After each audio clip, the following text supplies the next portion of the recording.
Hey everyone, I'm Neil, the team lead of Endeavour, the university's rocketry team. Before we get into the main event tonight, Andrew's talk, which I'm sure you're all as excited as me to listen to. Honestly, I think he's living every Edinburgh space enthusiast dream right now. I just wanted to give a quick whistle-stop tour of Endeavour. So starting off a bit about myself, so I'm just going into the fourth year of my mechanical engineering degree now. And I started Endeavour, I guess, to show that students could make an impact on what I think anyway is even the most difficult field of engineering, rocket science. So we've seen, luckily, in Edinburgh, we've got teams like Hyped and Formula Student that have shown that advanced technologies can be done by students, and we hope to do that as well. But for those of you that are kind of in the know about UK rocketry history, you'll know that we don't have an awful lot, at least not for some time, as evidenced by this graph for long. But we believe a lot of that is changing now. Within the UK itself, we have a goal of 10% of the global space market by 2030. And as Annie was mentioning before, we've got a huge amount of need for Earth observation and climate change research that's only going to increase, unfortunately. So this is kind of combined now and backed up by companies such as Orbex and Skyroar starting up. And, along with that, we have this new generation of students such as myself and my teammates, and hopefully lots of you as well, who are inspired and, just dream at night of maybe one day going into the cosmos with all the great stuff we're seeing from SpaceX and Blue Origin. So I think, human space exploration is perhaps the greatest adventure ever. And yeah, we hope to do our bit to kind of prop that up from a student perspective. But the team itself, we're about 1 year old at the moment. Very highly interdisciplinary, diverse as well. And we all kind of have this common goal of helping Edinburgh become, I guess, the space student capital of the UK. But to do that, we know that we can't start sending rockets off into space anytime soon. It's going to be a long road to do anything like that. So we know that we need to start small, but dream big as well. And given we're a student team, also have a decent amount of fun on the way.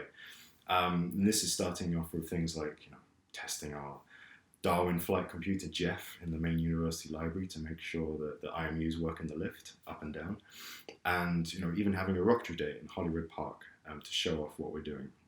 So a lot of these kind of things are part of our team ethos, and if any of this sounds interesting, we hope you join us as well. But for the plans for this year, we're kind of split into three main teams. So we have our technical team, we have our outreach team, and for this year, we're starting something new with a creatives team as well. So our technical team, Darwin, the first project, this is looking into advanced sounding rockets. So this year we have, I believe, 3 launches scheduled with the rockets we're going to be developing over the year. One in west of Scotland, one in New Mexico at Spaceport America, and also one hopefully in Portugal in October. 2 of them transonic, and then 1 of them supersonic, which is going to be very exciting and nervous until it lands. And then this is kind of a catalyst for our Maxwell project, which is looking at developing a 3D printed liquid bipropellant rocket engine, completely student developed. I think that's the first we've heard of one anyway, but most importantly, running on green sustainable fuels. So looking at bioethanol, high test peroxide, because as more and more rockets start going off, we need to sort of pioneer that research into greener ways of doing that, more sustainable ways. And then this kind of leads to our base product as well, which is looking at developing a scaled-down version of an interplanetary lander that uses the kind of technology that SpaceX and Blue Origin, the big companies, use with thrust vector control, but again, taking it down on a smaller scale to start off with. Then we have our creatives team, because we know that technical stuff alone isn't going to do it. We need to capture the imagination, make people excited for the future.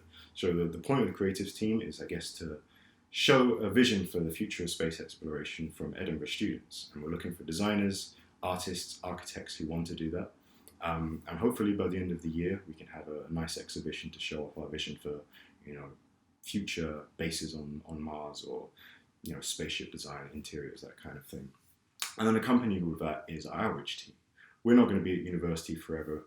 We need the new generation, the people who are currently doing hires, A-levels, GCSEs, to take on what we're doing at the moment and keep the dream alive, so that one day, the idea of spacefaring rockets built in Edinburgh doesn't seem so far-fetched or dreamy.